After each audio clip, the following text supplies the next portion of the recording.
ये कहानी एनी की है, एक 25 साल की ब्रिटिश जर्नलिस्ट जो पैरानॉर्मल इन्वेस्टिगेशंस पर बेस्ड एक डॉक्यूमेंट्री शूट करने के लिए लंदन आई थी। उसने सुना था कि लंदन का एक फेमस और luxurious antique hotel Langham hotel haunted है। कई साल पहले एक डॉक्टर और उसकी वाइफ हनीमून मनाने आए थे। वो दोनों उस होटल के रूम 333 में रुके थे, पर उस डॉक्टर ने उस होटल रूम के अंदर पहले अपनी वाइफ का मर्डर किया और फिर खुद को भी मार डाला। कहते हैं कि तब से रूम 333 में उस डॉक्टर की आत्मा भटकती है। लेकिन एनी की सोच लॉजिकल और एविडेंस बेस्ड थी। उसने अपने करियर में कई बार ऐसे केसेस इन्वेस्टिगेट किए थे जहां उसने कई झूठी और फेक हॉन्टेड लोकेशंस का सच दुनिया के सामने रखा था। उसने सोचा कि वो रूम 333 के इस राज का पता खुद लगाएगी। उसका प्लान था कि वो वहां एक रात गुजारेगी और फिर बाकी केसेस की तरह आगे बढ़ जाएगी। लेकिन उसे नहीं पता था कि ये उसकी जिंदगी का सबसे खौफनाक एक्सपीरियंस होने वाला है। लांगम होटल के मेन एंट्रेंस से चेक इन डेस्क तक का रास्ता सॉफ्ट कारपेटेड फ्लोरिंग और बेहद बड़ी बड़ी पेंटिंग से भरा हुआ था। अपने एक हाथ में एक सूटकेस और दूसरे हाथ में एक कैमरा बैग लेकर एनी रिसेप्शन पर पहुंची। रिसेप्शनिस्ट ने उसे एक बड़ी सी स्माइल दी, लेकिन जब एनी ने रूम 333 के लिए अपना बुकिंग कंफर्मेशन दिया, उस रिसेप्शनिस्ट का चेहरा एक पल के लिए सुन सा पड़ गया। उसके हाथों का मूवमेंट रुक गया। एनी ने उससे पूछा कि उसे अचानक से क्या हुआ, तो वो सॉरी मैम कहकर फिर से मुस्कुराने लगी। एनी अपने काम की वजह से कई होटल्स में रुक चुकी थी और आजकल लगभग सभी ही होटल्स चाबियों की जगह की कार्ड्स देते थे। इसलिए जब रिसेप्शनिस्ट ने एक अटपटी स्माइल के साथ एनी को एक चाबी दी, तो एनी को थोड़ा अजीब लगा। पूरे होटल में काफी चहल पहल थी, पर होटल के 3rd फ्लोर का माहौल कुछ अलग ही था। पूरे कॉरिडोर में कोई नहीं था। रूम 333 कॉरिडोर के दूसरे कोने में था। उस कॉरिडोर की वॉल्स पर पुरानी पेंटिंग्स थीं, जिनके कलर्स फेड हो चुके थे। वॉल लैंप्स डिम थे और उनकी पीली रोशनी में हर चीज की परछाइयां कुछ ज्यादा ही गहरी लग रही थीं। कारपेट काफी पुराना सा था, जैसे उसकी सफाई ही नहीं हुई है। हर कदम पर पैरों के नीचे की लकड़ी हल्की सी आवाज कर रही थी। रूम का दरवाजा डार्क पॉलिश्ड वुड से बना था, जिसमें ब्रास का एक हेवी हैंडल था। जब एनी ने वो हैंडल पकड़ा तो वो कुछ ज्यादा ही ठंडा था। दरवाजा खुलते ही एनी का स्वागत अंधेरे से हुआ।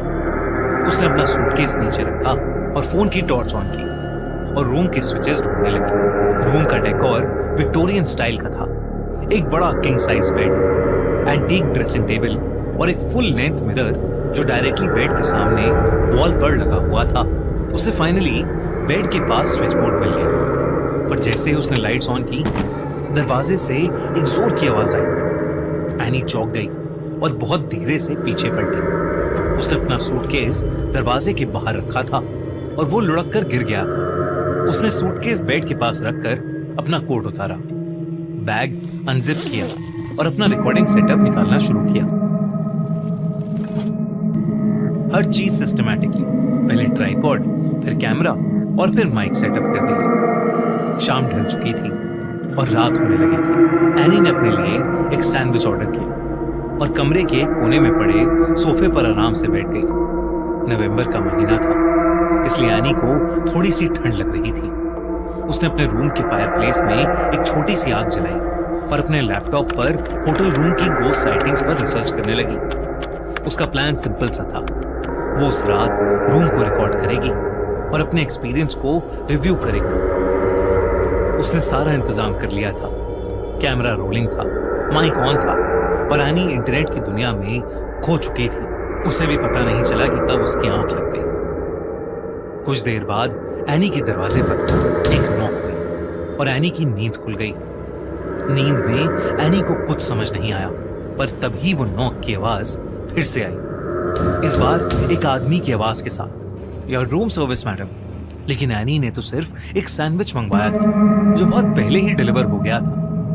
कंफ्यूजन में एनी उठी, शायद किसी और का ऑर्डर उसके रूम में आ गया था। एनी ने दरवाजे के पीप होल से बाहर देखने की कोशिश की। बाहर एक बटलर खड़ा था, उसके हाथ में एक ट्रे थी जिस पर एक प्लेट रखी थी और वो एक बड़ी सी लिड यानी एक ढक्कन से कवर्ड थी।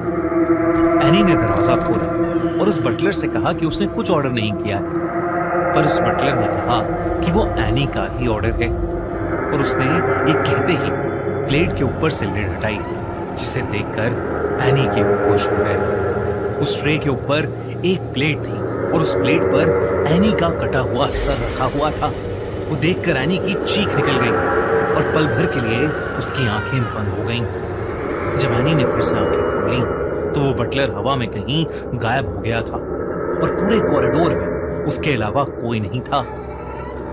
एनी को कुछ समझ नहीं आया। एनी ने तुरंत अपने रूम का दरवाजा बंद किया और अपने कैमरे की रिकॉर्डिंग चेक करने लगी और उसके कैमरे का कार्ड करप्ट हो गया था। ये कैसे पॉसिबल था? सेटअप के टाइम एनी ने सारे डिवाइसेस क्रॉस चेक किए थे। उसने अपना वॉइस रिकॉर्डर चेक किया, उसमें भी कुछ रिकॉर्ड नहीं हुआ था, ना ही नॉकिंग की आवाज और ना ही उस बटलर की, सिर्फ दरवाजा खुलने और बंद होने की और एनी के चीखने की आवाजें रिकॉर्ड हुई थी। उस समय रात के 1 बज रहे थे। फायरप्लेस में आग अब भी जल रही थी और उस कमरे की ठंड बढ़ती ही जा रही थी। एनी को कुछ समझ नहीं आ रहा था, इसलिए वो बेडरूम में गई और अपना मुंह पानी से धोने लगी। तभी उसे अपने सामने शीशे में कुछ बेहद भयानक दिखा। उसके ठीक पीछे एक डरावना सा आदमी खड़ा था जिसके लंबे लंबे नाखून थे। ऐसा लग रहा था कि उसका चेहरा सड़ चुका है। उस आदमी ने विक्टोरियन एरा के कपड़े पहने हुए थे जो जगह जगह से फटे हुए थे। ऐसा लग रहा था कि वो वही डॉक्टर है जिसकी कहानी एनी ने पढ़ी थी। उसके हाथ एनी की ओर बढ़ने लगे, मानो वो एनी का गला दबाने वाले हों। लेकिन एनी जैसे ही पलटी, उसने देखा कि वहां कोई नहीं है। एनी को अब बहुत डर लगने लगा था। उसे लगा कि अब उसका उस रूम में रहना सेफ नहीं है। उसने जल्दी से अपना सामान पैक किया और रूम से बाहर निकलने लगी, पर अब रूम का दरवाजा खुल ही नहीं रहा था। ऐसा लग रहा था कि जैसे किसी ने एनी को उस कमरे के अंदर लॉक कर दिया है। तभी उस रूम 333 की सारी लाइट्स फ्लिकर करने लगी। उन फ्लिकरिंग लाइट्स में एनी को वो भयानक आदमी फिर दिखाई दिया। उसका पूरा शरीर सफेद था और उसकी आंखें पीली। वो आदमी अब धीरे धीरे उसके पास आ रहा था। तभी एनी जोर जोर से मदद के लिए चीखने लगी। चीखों की आवाजें सुनकर होटल के 2-3 स्टाफ मेंबर्स एनी के रूम में आ गए। उन्होंने जो देखा उसे देखकर उसकी रूह कांप गई। एनी बाथरूम के शीशे में अपना सर मार रही थी और जोरों से चिल्ला रही थी। शीशा लगभग पूरी तरह टूट चुका था और एनी के चेहरे में घुसा हुआ था। उस रूम में एनी के अलावा कोई भी नहीं था। उन्होंने किसी तरह एनी को शीशे से पीछे खींचा। एनी पागलों की तरह चीख रही थी। स्टाफ ने उसके हाथ पैर पकड़ लिए और कुछ ही पलों में एनी बेहोश हो गई। जब उसे होश आया तो वो होटल के मेडिकल रूम में थी। उसने अपने साथ हुआ पूरा किस्सा बताया। उसने कहा कि वो भयानक दिखने वाला आदमी उसका सर पकड़कर बार बार उसे शीशे में मार रहा था। बाद में उसे एक होटल स्टाफ से पता चला कि वो डॉक्टर की आत्मा ही थी, क्योंकि उसने अपनी बीवी को भी बिल्कुल इसी ढंग से मारा था। इस इंसिडेंट के बाद एनी ठीक तो हो गई,